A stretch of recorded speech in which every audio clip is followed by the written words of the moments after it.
Christmas అంటే కొందరు జీవితాల్లో, మారని వాళ్ళ జీవితాల్లో కేకులు అనుకుంటున్నారు. క్రిస్మస్ అంటే క్యారల్స్ అనుకుంటున్నారు. క్రిస్మస్ అంటే క్యాండల్ సర్వీస్ అనుకుంటున్నారు. కొంతమంది క్రిస్మస్ అంటే కోయర్లో సర్వీస్ అనుకుంటున్నారు. క్రిస్మస్ అంటే ఇవేమీ కాదు పిల్లరా. క్రిస్మస్ అంటే క్రీస్తుని ఆరాధించడం. క్రిస్మస్ అంటే సమాధానము కలిగి దేవుడిచ్చే సమాధానాన్ని మనం పొందుకోవడం. క్రిస్మస్ అంటే మనము దేవుని యొద్ద నుండి పొందుకొని ఇతరులకు పంచడం. క్రిస్మస్ అంటే జీవితాలను పరిశుద్ధపరిచేటువంటి దేవుడు ఈ లోకానికి వచ్చినాడు, ఆ పరిశుద్ధతలో జాయిన్ అవ్వడం. క్రిస్మస్ అంటే పాపము నుండి కడగడానికి రక్షకుడు వచ్చాడు, నువ్వు గంతులు వేసి సంతోషించాల్సింది. క్రిస్మస్ అంటే శాపం పోయే రోజు వచ్చేసింది, యేసు ఈ లోకానికి రావడం బట్టి ఆయన నీ శాపాన్ని తొలగిస్తున్నాడు.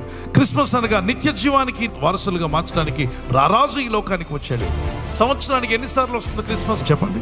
యేసుని నమ్మనోళ్ళకి ఒక్కరోజే క్రిస్మస్, డిసెంబర్ 25న వస్తుంది, తర్వాత వెళ్ళిపోతుంది. కానీ ఆ యేసు క్రీస్తుని గుండెల్లో చేర్చుకుని, హృదయంలో చేర్చుకుని, ఇంటిలో చేర్చుకునే వాళ్ళకి ప్రతి దినము క్రిస్మసే. శోధనలు, బాధల్లో, శ్రమల్లో, కష్టాల్లో ఎక్కడున్నా నీ కన్నీళ్లు తుడిచే క్రీస్తు నీ పక్కనే ఉంటాడు. ఎక్కడ లేని పరలోక ఆనందంతో నింపబడతావు. ఈ క్రిస్మస్ ఆనందాన్ని మనం ఎల్లప్పుడూ పొందుతూ ఉండాలి.